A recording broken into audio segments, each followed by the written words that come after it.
Good morning to everyone. मैं इरफान अली, इरफान भैया classes से बात कर रहा हूं। आज हम लोग बात करेंगे आगामी समय में जो बोर्ड के एग्जामिनेशन होने वाले हैं उसके बारे में। उसका प्रिपरेशन हम लोग बेहतर तरीके से कैसे कर सकते हैं। अब हम लोग के पास जो समय है वो सीमित समय बचा है और इस सीमित समय में हम लोग अच्छा प्रदर्शन कैसे कर सकते हैं इसके बारे में हम लोग बात करेंगे।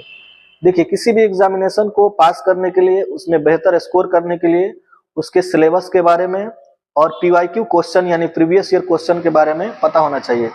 कि विगत वर्षों में कौन कौन से क्वेश्चन एग्जामिनेशन में पूछे जा चुके हैं और परीक्षा का पैटर्न क्या रहा है, इसके बारे में हमें जानना जरूरी होता है। तो सबसे पहले किसी भी एग्जामिनेशन को क्रैक करने के लिए, उसमें अच्छा प्रदर्शन करने के लिए उसके एग्जामिनेशन के सिलेबस के बारे में कि इसमें किस किस टाइप का सिलेबस है, इस परीक्षा का सिलेबस क्या है, उसके बारे में जानना। साथ ही साथ ये जानना कि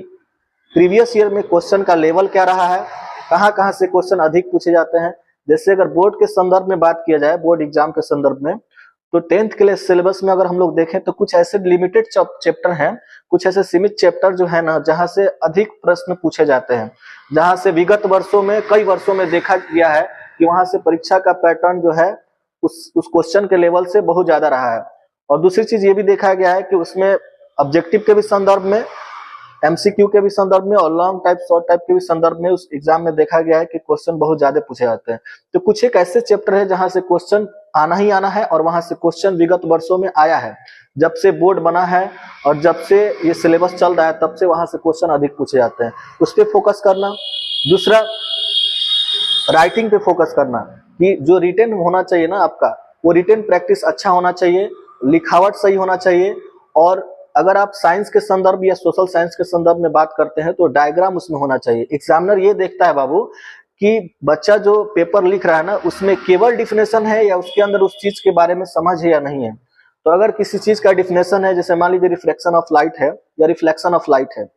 तो उसको डिफिनेशन उसका देके, उसको डिफाइन करके, वो जो बता रहा है डिफिनेशन, उसका जो अर्थ होता है, जो मतलब होता है, उसको किरण आरेख द्वारा या एक डायग्राम द्वारा दर्शाने से ये एग्जामिनर को पता चलता है कि बच्चा जो है इसका इस पे समझ अच्छा है, इसका प्रदर्शन इस पे अच्छा है, तो उस पे अच्छा परफॉर्मेंस जो होता है और बच्चे का रिजल्ट जो है अच्छा आता है। ठीक है, तो एक मैक्सिमम जो बच्चे हैं वो एक ही तरीके से पढ़ाई करते हैं, अपना डिफिनेशन लिखते हैं। तो जो एक्स्ट्रा काम करते हैं ना एग्जामिनर के सामने, जिनका रिटर्न बढ़िया होता है या फिर जो डायग्राम के साथ काम करते हैं, वो अच्छा बेहतर परफॉर्मेंस कर पाते हैं और एग्जाम में उनका अच्छा मार्क्स आ पाता है। तो सबसे पहले आप जब भी पढ़ाई करने बैठे तो आपके पास एक क्राइटेरिया होना चाहिए कि सिलेबस क्या है, हमको पढ़ना क्या है। और सिलेबस से ज्यादा ये हम लोग को साथ में समझना है कि उसमें पीवाईक्यू क्वेश्चन का क्या प्रदर्शन रहा है पिछले वर्षों में, उसका एक मतलब एक नोट करना है, उसका बाकायदा उसका नोट करके एक कॉपी पे